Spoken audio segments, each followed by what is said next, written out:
Great to be here following a good friend of mine, Richard Bevan, because as some of you know, and it's great to see some of our past investors, Richie and I both ran Caspin Resources up until 2020, and we actually spent quite a bit of time here in Adelaide, and this is actually my first time since pre-COVID. So great to be back here in Adelaide. It was for a period of time my home away from home.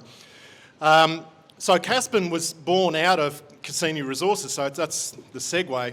And in fact, Richie Bevan actually lays claim to naming the company. Caspin was Cassini spin-out. Wasn't my choice. I was prepared to go with our running title, or the working title for our company, which was Dorothy, or Dorothy Resources, because, as we all know, Dorothy escaped from the land of Oz, which is a little bit disingenuous because Oz Minerals are actually a really good partner, and to be honest, I'm a little bit sad to see them being gobbled up by BHP, but that's the world we live in. So out of that company, Cassini was spawned Caspin, and it took the projects from Cassini that were non-core, I guess, to Oz, and that was our Yarawindah Brook Project just outside of Perth, and our Mount Squires Project in the West Musgrave province, right alongside West Musgrave, which of course is where the Nebo-Babel mine is currently being built. And so let's talk about that for a minute. And I often talk about the fact that it's our company operates in its own backyard of Western Australia. But fun fact, the West Musgrave is actually equidistant between Perth and Adelaide. So in some respects, it's actually your backyard as well. So I'm trying to be inclusive here, trying to make you feel like you're part of the team. And so the West Musgrave, Nebo-Babel, it's a 1.7 billion. By the time BHP are finished, it's probably going to have a 2 in front of it.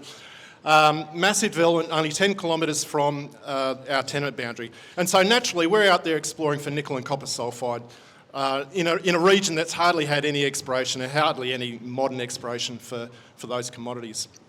It's hard to believe that along strike, we know that the same host rocks continue into our project area, but hardly any exploration or modern exploration up to date. And we're using new soil geochem techniques, new geophysics to try and find the next Nebo-Babel. And we've done some drilling out there. We've had a little bit of encouragement. We know those rocks exist on our project area. We've just got to keep working at it. Explore undercover, and we think that we've got the next Nebo-Babel there as well. In the meantime, we've actually had a little bit of success. When you go out into the new frontiers, you never know what you're going to find, and so we've actually drilled an interesting sort of soil anomaly and found, almost by chance, some interesting rare earth element mineralisation. Now, rare earths, as we all know, aren't rare. But what is rare about this particular prospect that we call Duchess is that it's got for a start, it's a style of mineralisation that nobody has really explored for in Australia. It's a rhyolite host. Everybody talks about carbonatites, clays, another day, another clay, as I heard a broker say once. But this is a rhyolite style. It's something that you see occasionally overseas, but quite rare in Australia. And the real critical point of that is that it's got a high proportion of the heavies, and that's where the money is. The value is in the heavy rare earths, dysprosium and terbium.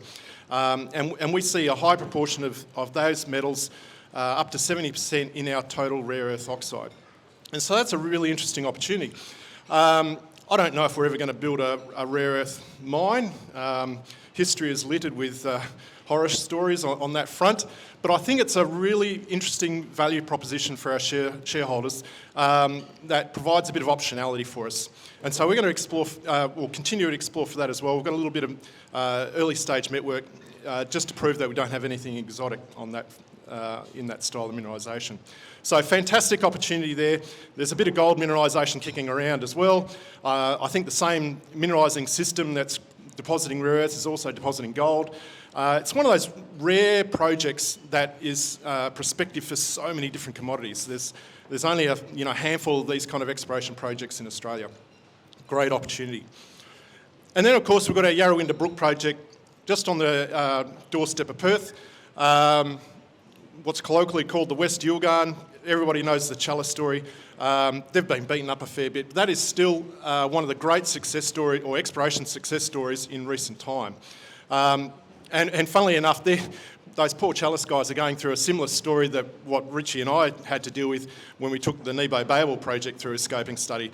The reality is to try and value these projects is actually really difficult.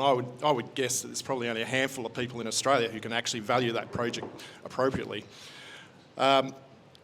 So we're out there. We know that the same mineralised rocks, so we're looking for nickel copper PGE systems there, extend onto our project area. We've had some early success at our Cerradella prospect, but there's a whole swag of other near-surface anomalies that we haven't explored fully yet, still gaining land access, and that's going to be our sort of upcoming focus. I think there's great potential for finding higher grade nickel deposits still within our project, and in fact, to be honest, that's probably what Chalice needs, actually, is a bit of high-grade nickel.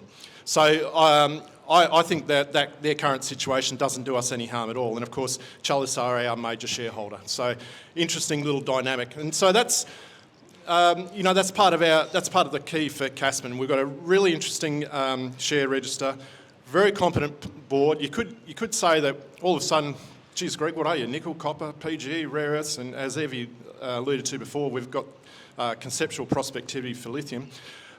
You're spreading your focus a bit too wide. Well, no, because we've got the capability in-house to deal with this. We've got a really smart bunch of people. John Horonsky is one of a world leader on mineral systems, consults to all the big majors. Strong group of geological technical team, so we can do all this in-house, which is great technical capability. So I think that's Caspin. I think we're 3 years old now. We've come a long way in a short period of time. It's a tough market out there, but that's the opportunity. There's a saying in a movie. It's a deal, it's a steal, it's solar fucking century at the moment. And in fact, I might buy some shares myself. I've convinced myself. So, Evie, I'll leave it there and I'll open the floor. Wait. Okay, sounds good. Thank you, Greg. And I'm glad that you're buying shares in yourself, and also the fact that you promoted West Musgrave so well. I guess if you were a futurist, where would you say that? What would you predict that region to be like in the future? Do you have a grand vision? Oh well, I don't have to look too far ahead. I mean, in a few years' time, you're going to drive out to the West Musgrave on a sealed road, right? So one of the criticisms that we always get is, oh, geez, it's remote. How do you get out there? Well, no, you're going to drive down there in your two-wheel drive HSV Commodore or whatever, and drive or Range Rover. Yeah. Well, and in fact, if you want to take your blacktop Range Rover off road for a big adventure, outback adventure on some crappy roads, you're going to have to come from South Australia. Because the access in from the West Australian side is going to be perfect. There's going to be a really big mine out there shortly. It's going to open up the whole province.